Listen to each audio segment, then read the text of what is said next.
আসসালামু আলাইকুম। MS kitchen থেকে সবাইকে ওয়েলকাম জানিয়ে আজকের এপিসোডটি শুরু করছি। আমার আজকের এপিসোডে থাকছে সামুদ্রিক ছোট মাছ রেসিপি। আজকে আমি আলু দিয়ে সামুদ্রিক ছোট মাছ রান্না করব একটু ঝাল ঝাল করে। চলুন তাহলে রেসিপিটি করার জন্য চুলায় চলে যাই। রেসিপিটা করার জন্য চুলায় একটা কড়াই বসিয়ে পর্যাপ্ত পরিমাণ তেল গরম করতে বসিয়ে দিয়েছি। এবার আমি এতে মাছ ভেজে নিব। আমি এখানে সামুদ্রিক কিছু ছোট মাছ নিয়েছি। এই মাছগুলোকে কেটে ধুয়ে পরিষ্কার করে তারপর আমি এতে সামান্য লবণ, হলুদ ও মরিচের গুঁড়া মাখিয়ে নিয়ে এখন তেলের মধ্যে সবগুলো মাছ দিয়ে দিচ্ছি। প্রথমে আমি এই মাছগুলোকে একটু ভেজে নিব। সামুদ্রিক এই ছোট মাছগুলো ভেজে রান্না করলেই আমার কাছে একটু খেতে বেশি ভালো লাগে। এই মাছগুলো কাঁচা রান্না করলে আমার কাছে তেমন একটা ভালো লাগে না, তাই আমি মাছগুলোকে ভেজে নিচ্ছি। এই তো আমার মাছগুলো ভেজে নেওয়া হয়ে গিয়েছে। এবার আমি এই মাছগুলোকে একটি পাত্রে উঠিয়ে একটা সাইডে রেখে দেব। মাছ ভাজার এই অবশিষ্ট তেলের মধ্যে আমি আরও কিছুটা তেল অ্যাড করে দিলাম।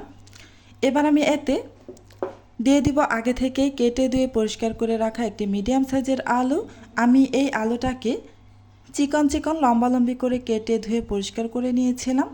সাথে দিয়ে দিচ্ছি 1/3 কাপ পরিমাণ পেঁয়াজ কুচি আর বেশ কিছু কাঁচামরিচের ফালি। আজকে আমি এই ছোটো মাছগুলোকে একটু ঝাল ঝাল করে রান্না করব। সামুদ্রিক ছোটো মাছগুলো ঝাল ঝাল করে রান্না করলে খেতে একটু বেশি ভালো লাগে আমার কাছে। যাই হোক, আমি প্রায় 2 মিনিটের মতো এই আলুগুলোকে ভেজে নেব।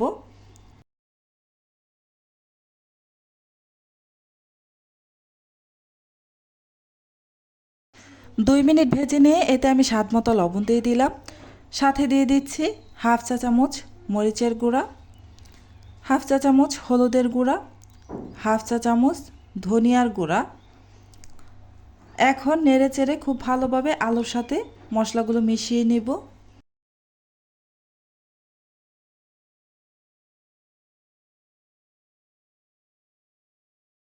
মিশিয়ে না হয়ে গিয়েছে। এবার আমি সামান্য একটু পানি দিয়ে দিচ্ছি।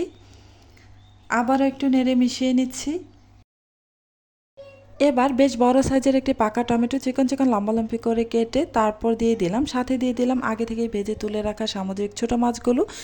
এবার একটু নেড়ে চেড়ে মিশিয়ে নিয়ে তারপর আমি এতে দিয়ে দিব হাফ কাপের মতো পানি। খুব বেশি পানি দেওয়া যাবে না, অল্প পরিমাণে পানি দিয়ে তারপর উপর থেকে কিছুটা ধনিয়া পাতা কুচি অ্যাড করে দিলাম। এবার ঢাকনা দিয়ে ঢেকে চুলার আঁচ হাই ফ্লেমে রেখে এই ঝোলটা পুরোপুরি শুকিয়ে যাওয়া পর্যন্ত রান্না করব।